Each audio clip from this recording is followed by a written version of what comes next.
rendezvousing and eventually landing in the Crew Dragon. So monitoring the spacecraft systems, helping out the commander as we go through all of those different phases. So that experience of understanding how a spacecraft does those things really helped inform my experience with the new vehicle.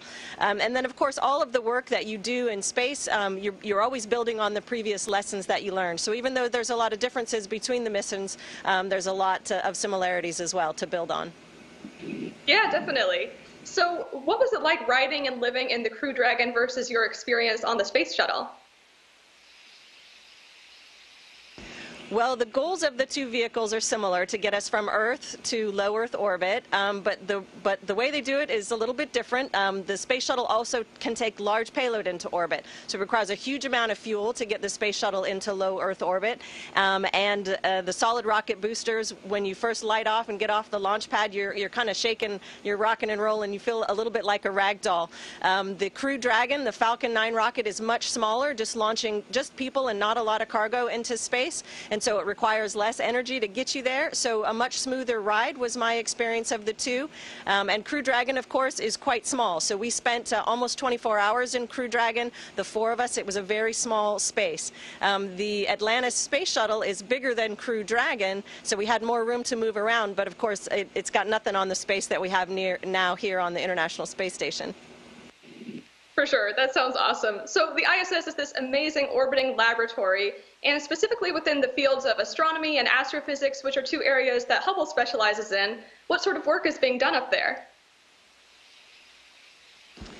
Well, the International Space Station is a great platform for doing astrophysics research as well. It's outside the Earth's atmosphere, which of course can interfere, the atmosphere can interfere with particles that astrophysicists and astronomers want to observe.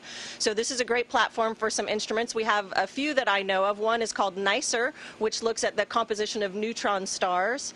Another one is called MAXI, and it's an X-ray all-sky monitor. And then, of course, there's the Alpha Magnetic Spectrometer, which has been here for, I think, about 10 years. And it's part of the search to understand dark matter. We, as astronauts living here, don't interact really with those payloads very much, although I know that they're very important to the astrophysics community. Although a few years ago, AMS had a situation similar to Hubble, where it really needed a repair job, and it wasn't designed to be repaired in space. And so a really ingenious team of engineers and folks on the ground developed the tools and hardware and procedures needed so that astronauts could go out and do some really tricky spacewalks to recover that instrument. So it does have that in common with the Hubble telescope.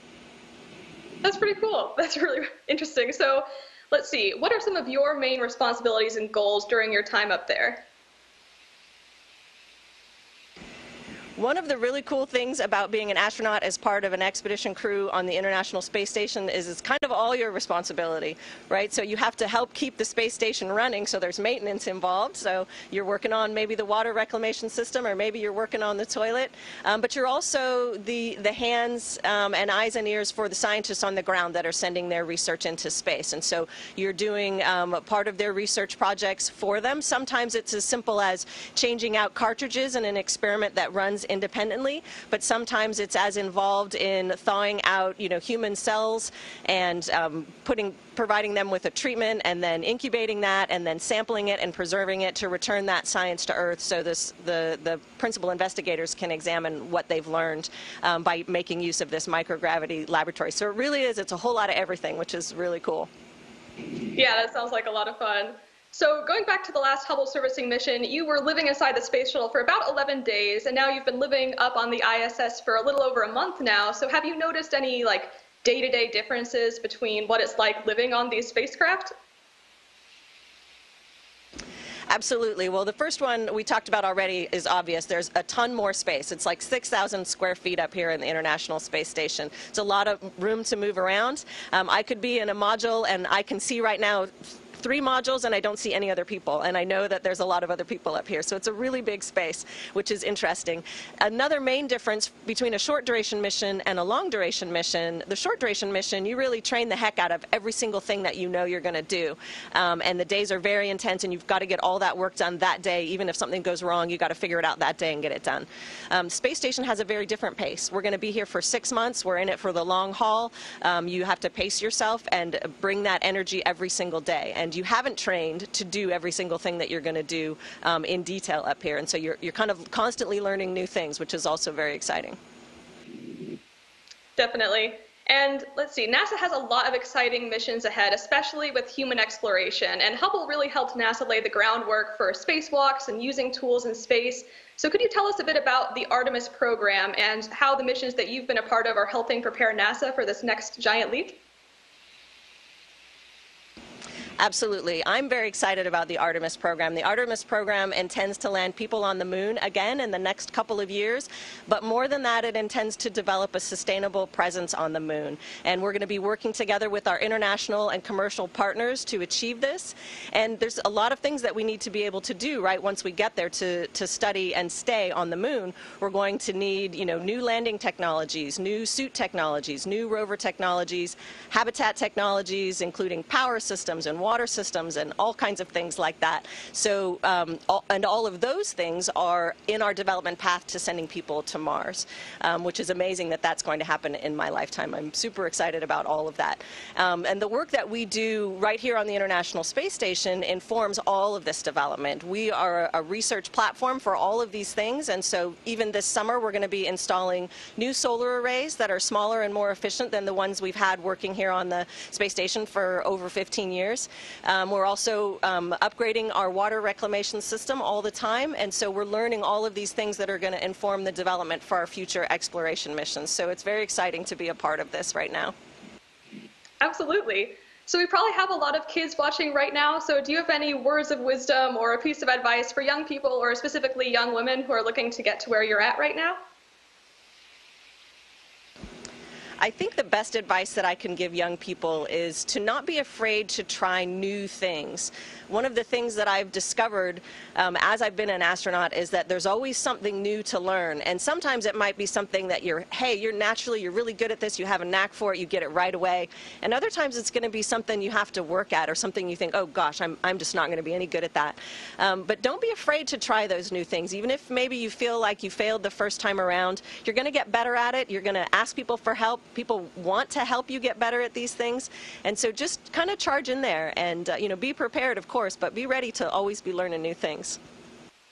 That's great. And now, before we jump into some audience questions, I'm curious, now that Hubble's been in orbit for 31 years now, do you have a personal favorite Hubble discovery or image? Well, it's impossible to choose just one. I know you know that. There's images that are beautiful just for the way they look and for what they make you feel. And then there's images that are amazing for what they tell us and what we have learned about the universe. So if I had to just choose one, I would say that one that really stands out for me is the ultra deep field image, which is an oldie but a goodie. My understanding is that basically we pointed the telescope at a part of the sky that looked kind of empty from ground-based photographs. And by kind of looking this deep core, looking for a long time and gathering, what was very faint light over time, realized that there's, so many countless galaxies just in this one little area of the sky. We're looking back billions of light years, kind of galaxies long ago and far away. And I find that just very fascinating, very compelling to understand just this sheer dimension of our universe. Is kind of mind-boggling. For sure, me too. I think that's probably my favorite as well, though it is definitely hard to choose. So we got in some great questions earlier this week on social media, and we can go ahead and take a look at some of those. A user on Twitter asked, how long does it take to get adapted to the space station? So for me, it took several days to really feel like I was adapted well. I experienced some nausea when I first got into space, which was the same as my first flight. It didn't last too long, but after that, you have a fluid shift that occurs in your body because you no longer have gravity acting on all of your systems. And so you end up feeling a little bit like you have a cold or just a stuffy head, which is an uncomfortable experience. And it took me about, I would say, 3 days maybe to get over all of that. Gotcha. Okay. And another question from Twitter. How is sleeping in space compared to sleeping on Earth? Well, it's interesting because it's a little bit harder to fall asleep in space than you might think. It's quite comfortable because you have no pressure anywhere on your body because you're just floating. But your brain is not used to just floating. You're used to having your head on a pillow or at least on the mattress or on the floor. And so it does feel a little weird, and it takes a while for your body and your brain to adapt to the new sensation. Right, yeah, that's a good point. So a question from Facebook, kind of going into your educational background. How did you go from working with the ocean to now being, floating up in space? What was that transition like? So I actually started off as a teenager thinking that I wanted to go work for NASA one day. I lived near Ames Research Center in California, and so I thought I was interested in airplanes as well, living on an air base, and so I studied aerospace engineering initially at university, but I became interested in ocean engineering towards the end of my university career, and then made that transition into studying the oceans, but always with the idea in the back of my mind that wouldn't it be great to work for NASA one day.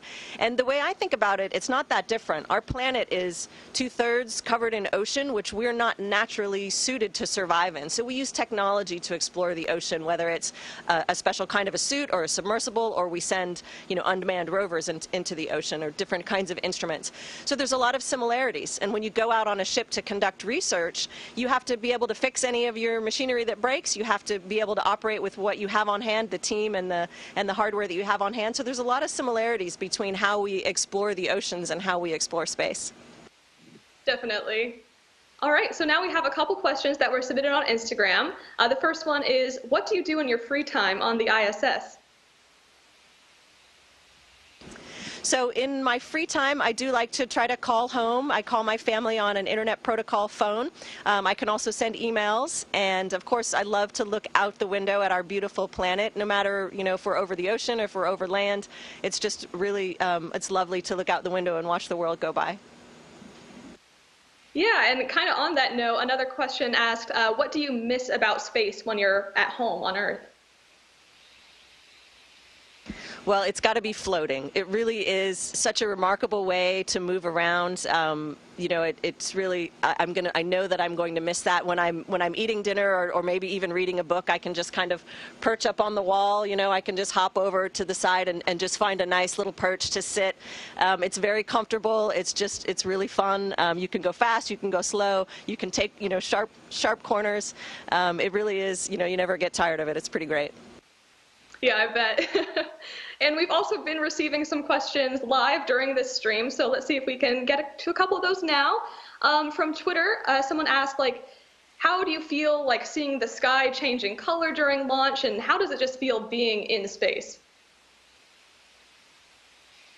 So during launch, I'm actually really focused on the displays right in front of me. There's no view out the window for me at all.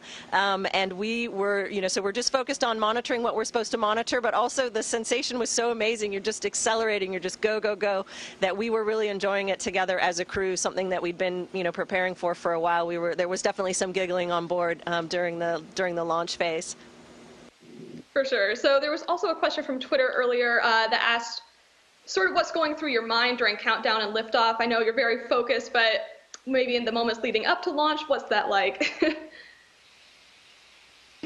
So we actually have a couple of hours where we're in the capsule, suited and strapped in, and so during some of that time, we're reviewing, hey, if this happens at this time, here's what actions we're going to take, and here's what you're going to do, and here's what I'll do, and here's what this person will say, and we're kind of reviewing checklists in that way.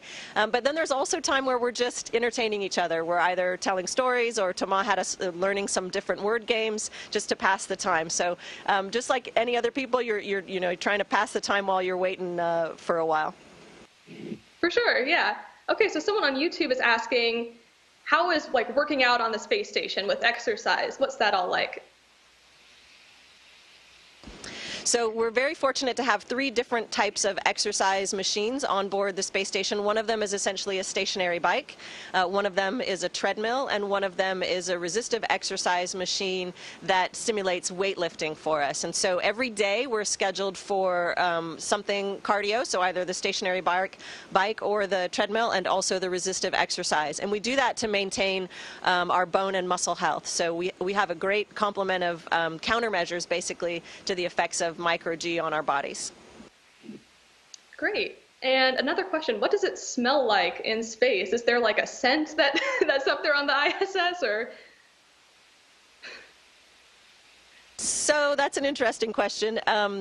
You know, we obviously we recycle our air, we treat our air, and so it smells like people up here. And we don't have, you know, it's not really fresh air. But the one thing that I noticed on my previous flight, when people went out to do a spacewalk and then came back inside, I smelled the smell of cooking meat. It smelled like hamburger to me, which was so strange. And it was later described to me as it's the smell of the metal off-gassing. It's been out in vacuum and it's now come back inside, and that smell is the smell that the metal makes when it's been off-gassing. So I would say space smells like hamburger. Good to know. That's interesting. All right, I think we have time for one more question. So someone's asking, how do you get along with your crew members? What's the team environment like? We have so much fun up here that it's surprising to me that we have as much fun as we do, and we're getting paid for it. It's a really tremendous crew. These are the greatest guys you can imagine. We get along really well. We take care of each other. We look out for each other, and it's just a great time up here. That sounds terrific. All right, thank you everyone for sending in these amazing questions. Unfortunately, I think we're going to have to wrap things up for today and let Megan get back to work. But Megan, thank you so much for your time and for answering all of those questions. We really appreciate it. It was so cool to hear more about your time with Hubble and what you're up to right now. So best of luck with the rest of your time on the ISS. Elizabeth and everyone watching, thanks so much for joining us. Thank you for being interested in what we have going on the International Space Station. Never stop looking up. Awesome. Thank you so much. If you guys want to keep up with Megan, you can follow her on Twitter and Instagram at AstroMegan. And to keep up with Hubble news, you can follow us on social media at NASA Hubble on Facebook, Twitter, Instagram, and Flickr. Thank you so much for tuning in, and have a great rest of your day. Station, this is Houston ACR. Thank you. That concludes our event. Thank you to all participants from Goddard Space Flight Center. Station, we're now resuming operational audio communications.